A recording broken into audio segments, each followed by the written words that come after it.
Hey everybody, it's April 28th, 2020. Mr. Turner here. Today we're going to talk real quick about the Holocaust. I know that I told you that Ms. McClellan and I were going to do something.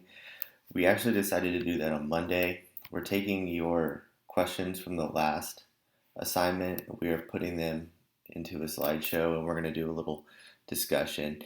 The Holocaust is incredibly difficult to teach. I don't love teaching it because it's just not comfortable to talk about. A lot of people find it interesting, which is great, um, but it's from a teaching perspective, it's just really uncomfortable. So I like to get that out of there right away. Um, Mr. McClellan, the best way to teach the Holocaust is through question, answer, discussion, and it's literally impossible in this situation. So we're going to take your questions. We're going to put together a little podcast on Thursday, and then we're going to shoot it on Friday. So the last assignment, make sure you get that caught up so that we can have lots of good questions to talk about. We wish that we could be with you guys to talk to you about this because, again, it's the best way to learn about the Holocaust. All right, so today we're going to focus on the how and not necessarily the why. We're going to focus mainly on what happened, not so much the human genocide horribleness aspect of it, just so that we can lay a foundation so that you guys will be more understanding of what happens when we talk about things on Monday. All right. Now, I did a lot of research yesterday because I wanted to be correct as possible, and I kind of had my mind blown. These little dots represent all of the concentration camps in Central Europe during the Nazi era. That's an insane number. I never thought it would be that high. Um, just it blows your mind.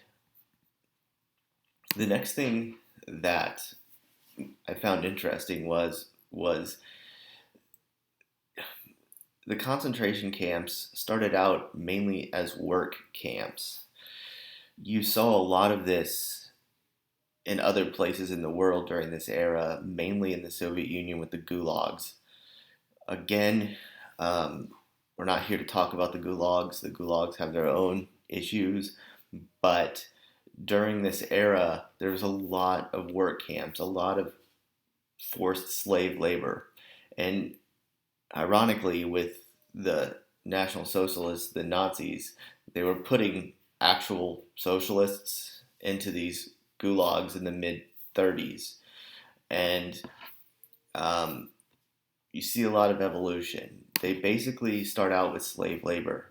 They're because, and again, we're not here to talk about what fascism is. We've tried to already do that, but because the government has such a heavy hand in making money in the economy, you see a lot of these camps pop up because slave labor is cheap, and we've already talked about slavery. As the war begins and as the war machine ramps up, we move from these camps being a way to make money to a way to make supplies for war. And again, you guys should at this point know how important resources are, supplies during war. So the camps shift. They start off as a place for political prisoners to help make the government money, and they end up being part of the war machine.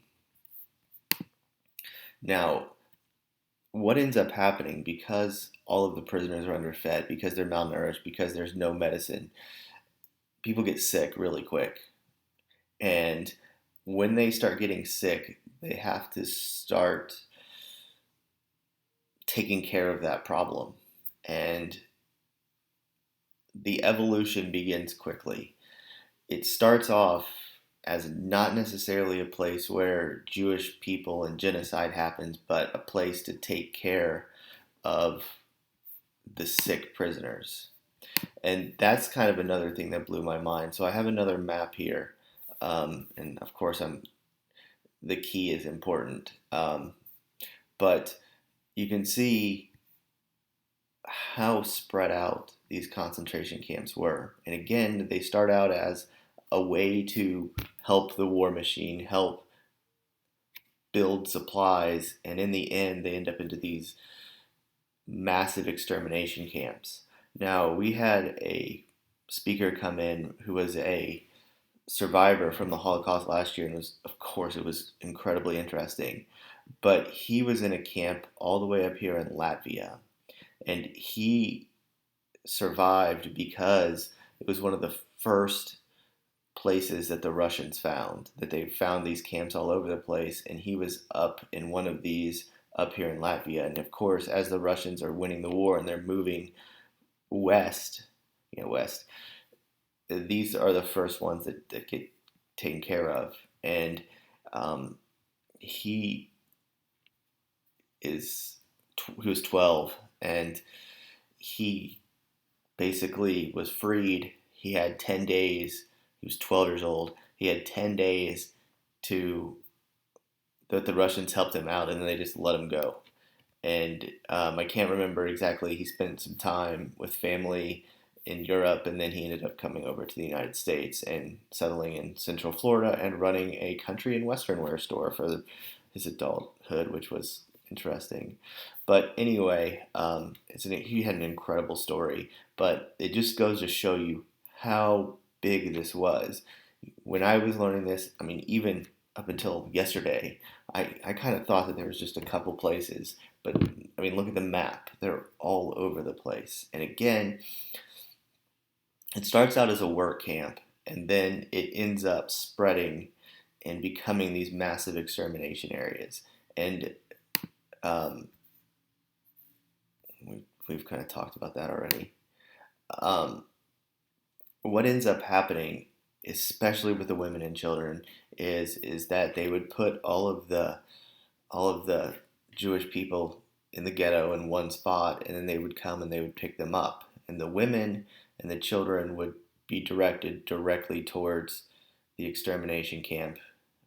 For the most part, there are some really disgusting things that I don't want to talk about with 8th graders because I just can't do it.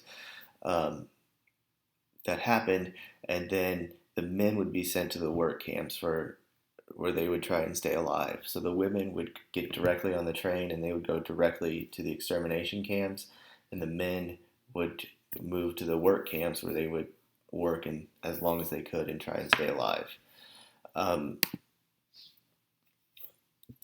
So this again blew my mind. It was a little over 2.5 years. How many people they exterminated and how important this genocide was. And most of it, the large majority of it happened within 2.5 years. That was really mind-blowing. And I know that those dates are not, there's a lot more to the story. I understand that. But it was pretty bad. Like we said, the liberation starts as Soviet Union armies move west to east, and Great Britain and France, they're behind because they have a little bit bigger job over here, but we're not talking about that today. The British and the Americans and the French are moving west. They're moving west, east. I always get those mixed up in Europe, I'm sorry. And they're kind of meeting in the middle. But as we're finding these places, the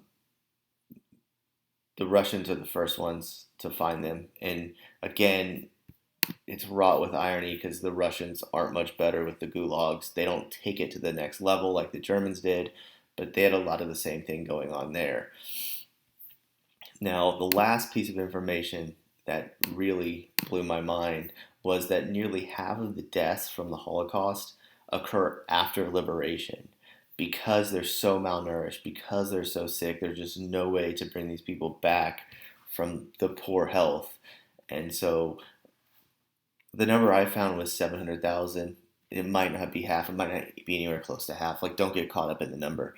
It's important to understand that so many people were so sick at these places that they just couldn't recover.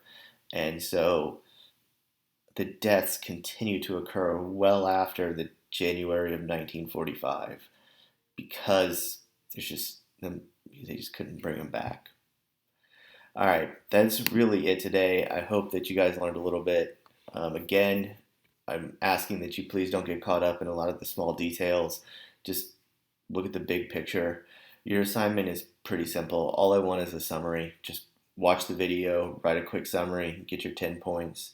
And then on Monday, Ms. McClellan and I will be back with a video for you guys to watch. We're calling it a podcast where we're just kind of discussing a lot of the questions you send in. So make sure that you get Monday's assignment done and the questions up so that we can look at those and find some good questions to talk about.